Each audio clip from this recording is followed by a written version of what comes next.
సముద్రపు చేపలను ఆకాశ పక్షులను భూమి మీద ప్రార్థించి దేవుడు వారితో చెప్పాడు. ఏంటని అమ్మాయి చెప్పండి, ఏ రెఫరెన్స్ చదివింది?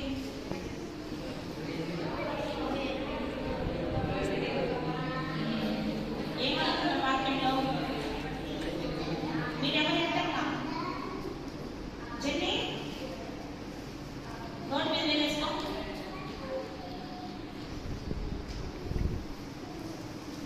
ఒకటో అధ్యాయం 28వ వచనంలో ఏమని ఆశీర్వదించాడు? దేవుడు వారిని ఆశీర్వదించాడు. చదవండి, అందరూ కలిసి చదవండి.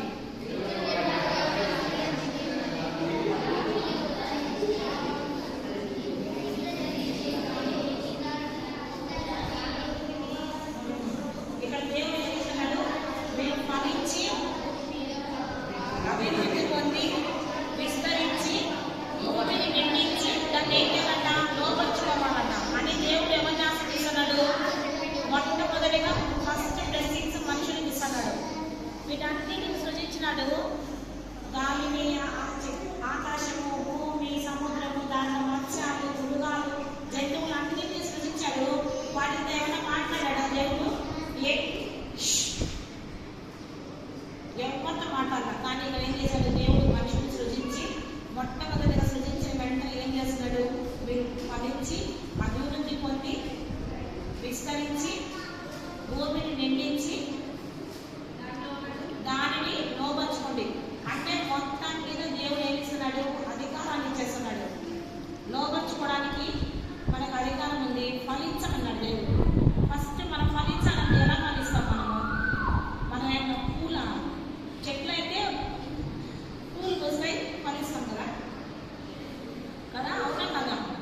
మన చెట్లు కాదు కదా, మరి ఎందుకు దేవుడు ఫలించండి అన్నాడు? ఎలా ఫలిస్తాం? మనుషులు ఎలా ఫలిస్తారు? దేవుడు మనం చేసినప్పుడు ఏ విధంగా చేశాడు? ఆయన స్వరూపంలో చేశాడు కదా మనల్ని. అంటే ఆయనలో ఉన్నటువంటి ప్రతి లక్షణం మనలో ఉంచాడు అనమాట. ఆయనలో ఏమున్నాయి? ప్రేమ ఏముంది? క్షమాగుణం. ఎవరైనా క్షమించేస్తాడు కదా దేవుడు. ఎందుకంటే ఆయన సిలువ వేసిన వాళ్ళని కూడా క్షమించాడు కదా. కొండల్లో కూడా క్షమించాడు కదా. ఇంకా క్షమాగుణం ఉంది, దయాలుత్వం ఉంది, సాత్వికం. ఇవన్నీ ఏమున్నాయి? దాని ఆయనలో ఉన్నాయి. మంచితనం ఉంది. దేవుడు మంచివాడు కదా. దేవుడు ఎట్లా అయింది? పరిశుద్ధుడు కదా. ఇవన్నీ దేవుడిలో ఉన్నాయి కాబట్టి ఇవన్నీ మనలో ఉంచి మనం తయారు చేశాడు. ఈ తయారు చేశాడు కదా. తర్వాత ఏం చేశాడు? మీరు వాటి ప్రకారం మీరు ఫలించండి అని అన్నాడు అన్నమాట. అయితే మనం ఏ విధంగా ఫలించాలి అని అంటే, దేవుళ్ళలో ఉండేటివన్నీ మనలో ఉంటే మనం ఏమైతాము? ఫలిస్తాము కదా. అవి ఎక్కడుంటాయి? మనం ఎలా తెచ్చుకోవాలా? ఏమేమి ఉంటాయి తెలుసా మీకు? దేవుళ్ళు ఏమేమి ఉన్నాయో ఫలించాలని తెలుసుకోవాలి కదా. మరి 5:16 22 ప్రేమ, సంతోషం, సమాధానం, దీర్ఘశాంతం, దయాలుత్వం, మంచితనం, విశ్వాసం, సాత్వికం, ఆశానిగ్రహం. ఇది వాటికి విరోధమైన నియమేది లేదు. క్రీస్తు యేసు సంబంధులు శరీరం గలతీ 5:22 ఏమున్నాయన్నా? మనం ఫలించాలంటే మనలో ఏముండాలంట? చెప్పండి, అందరు బయట చూస్తా చెప్పండి. ప్రేమ, సంతోషం, సమాధానం, దీర్ఘశాంతం, దయాలుత్వం, మంచితనం, విశ్వాసం, సాత్వికం, ఆశానిగ్రహం. ఇవన్నీ ఉంటేనే మనము ఫలిస్తామంట. ఇవన్నీ ఎవరిలో ఉన్నాయి? దేవుల్లో ఉన్నాయి కదా. యేసుక్రీస్తు వారు మన ఈ లోకానికి వచ్చినప్పుడు ఇవన్నీ చూపించాడు కదా మనకి, మాదిరికరంగా ఉండాలని. అలాగే మనం కూడా ఉండాలి అని చెప్పి ఏం చేస్తున్నాడు? మనం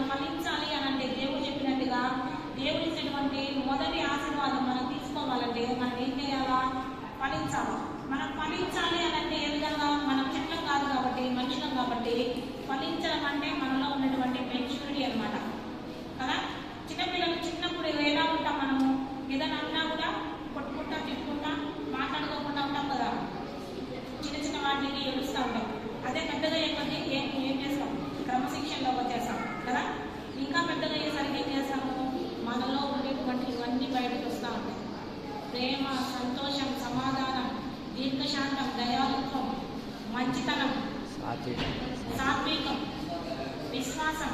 ఇవన్నీ మనం కనపరుస్తాం. ఇవన్నీ మనలో ఉంటే మనం ఫలించినట్టు. ఇవన్నీ మనం ఫలిస్తేనే మనం ఏం చేసినట్టు? అభివృద్ధి పొందినట్టు.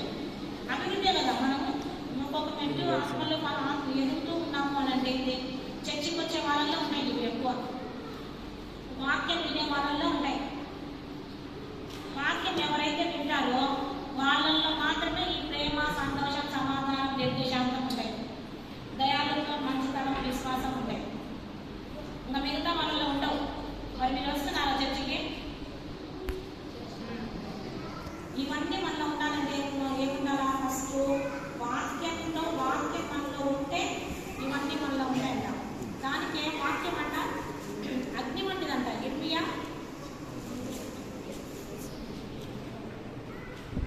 23:29. ఇర్మియా 23:29. పంటను పత్రులు చేయు శుద్ధి వంటిదియు కాదు. కాబట్టి తమ జతవాని ఎద్ద నుండి నా మాటలను దొంగిలించు ప్రవక్తలకు అగ్ని వంటిది కాదా? అది ఏంటంట? వంటను బద్దలు చేయి అంతేనా? అగ్ని వంటిది కాదా? అగ్ని అంటే వాక్యం అగ్ని ఏం చేస్తుంది? కాల్ చేస్తుంది కదా. అగ్ని ఏం చేస్తుంది? కాల్ చేస్తుంది. వాక్యం ఎలా కలుస్తుంది మనిషిని? శరీరాన్ని కాల్చడం కాదు కానీ ఆత్మ కాలుస్తుంది అనమాట. ఏదైనా పొరపాటు చేసినప్పుడు, తప్పు పని చేసినప్పుడు, వాక్యం మనతో మాట్లాడినప్పుడు అది మనలోకి ఏం తెప్పిస్తుంది?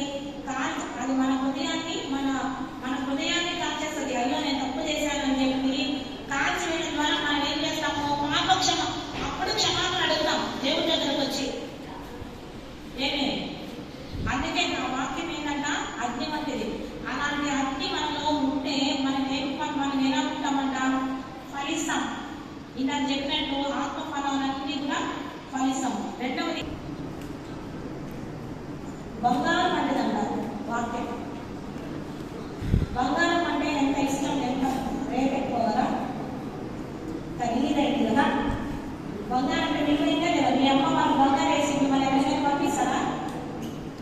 వేసుకొచ్చారా మీరు ఎవరైనా బంగారం? ఎందుకు మీరు చెప్పు? బంగారం వేస్తే మీరు పోగొట్టేస్తారా? లేదంటే ఆ బంగారం కోసం ఎవరైనా మిమ్మల్ని కిడ్నాప్ చేస్తారు. ఎందుకు? బంగారం చాలా విలువైంది కాబట్టి ఎవరు వేసుకోవాలన్నమాట. దాని విలువ ఎంత గొప్పది కదా.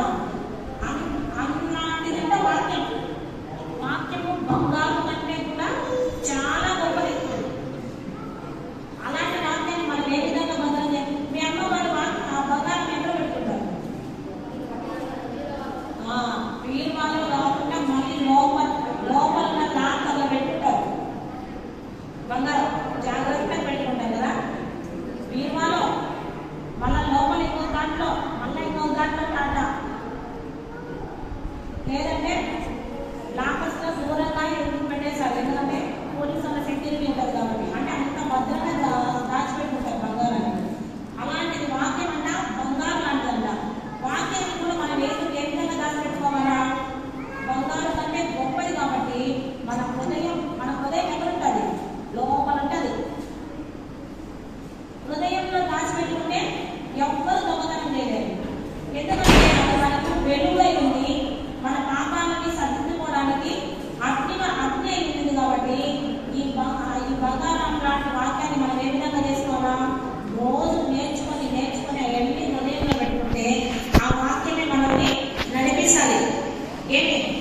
అందుకే దేవుడు బంగారం కంటే కూడా అపరంజికంటే, బంగారం కంటే, తేనె కంటే ఎక్కువైందంటే బంగారం వాక్యం. ఏమంటారు? బంగారాన్ని ఏ విధంగా దాచిపెట్టుకుంటారు అమ్మ వాళ్ళు? మీ వాక్యాన్ని హృదయంలో దాచిపెట్టుకోవాలి. ఎందుకు? అప్పుడు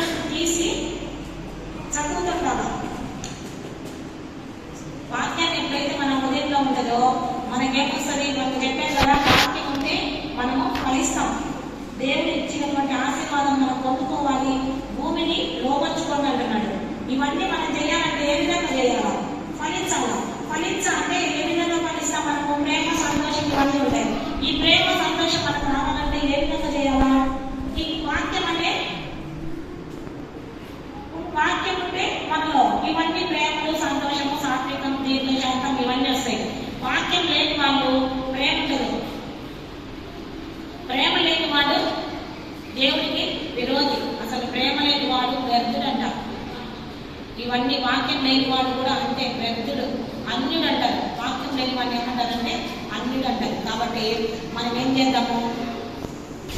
దేవుడు ఇచ్చినటువంటి ఆశీర్వాదాలని మనం పొందుకుందాం. ఏమిచ్చాడు దేవుడు ఆశీర్వాదం? దేవుడు ఏమిచ్చాడు ఆశీర్వాదం?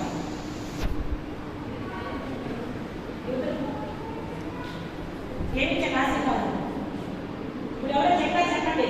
ఫలించి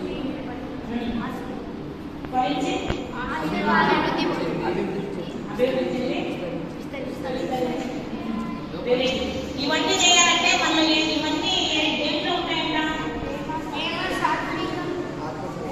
ఆత్మఫలాల్లో ఉంటాయి. ఆత్మఫలాలు ఏంటి?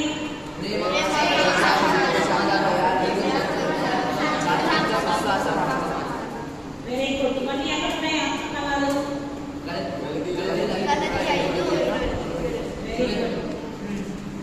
ఇక్కడ వాక్యము దేంట్లో పోల్చడం జరిగింది?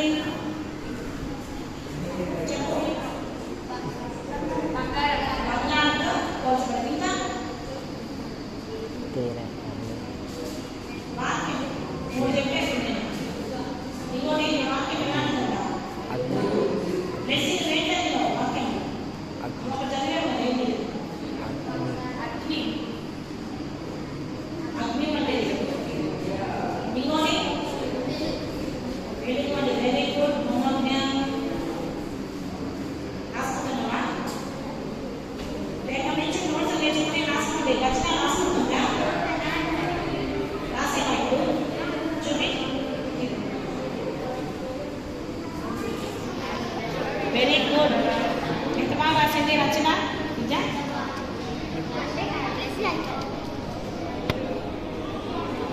గలతి ఆత్మఫలాలు వాక్యం ఆదికాండం ఎంత బాగా రాసింది చూడు.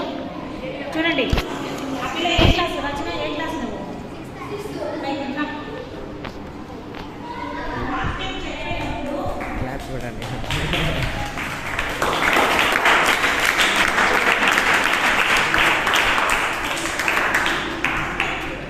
వాక్యం చదివేటప్పుడు ఒక్కరు కూడా రాసుకోవాలా?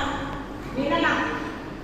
అడిగినప్పుడు జవాబు చెప్పాలి. కానీ ఇక్కడ నువ్వు 6th క్లాస్ పిల్ల నోట్స్ ఎవరైనా చెప్పాలి. ఆ పిల్లలంతా అక్కడ రాసుకుంటాము. ఎందుకు అడిగినప్పుడు ఒక్కసారి రాయడము 10 సార్లు చదవడంతో సమానం. ఎప్పుడైనా గుర్తుపెట్టుకోండి. మీకు ఏదైనా వచ్చిందంటే రాయండి, నోట్స్ తీసుకోండి. చదువులో కూడా ఇక్కడ కూడా మీరు ప్రతిరోజు వాక్యం నోట్స్ తెచ్చుకోండి, పెన్ను తెచ్చుకోండి. నేను చెప్పేది రాయండి. ఇలా ప్రతి వారం చెప్పి రాసిన వాళ్ళకి ప్రైజ్ క్రిస్మస్ రోజు best student award 2. Best student award కూడా దానికి ఇది కూడా వచ్చినప్పుడు రాయాలి. అర్థమైందా? పిల్లలు నోట్బుక్ తెచ్చుకొని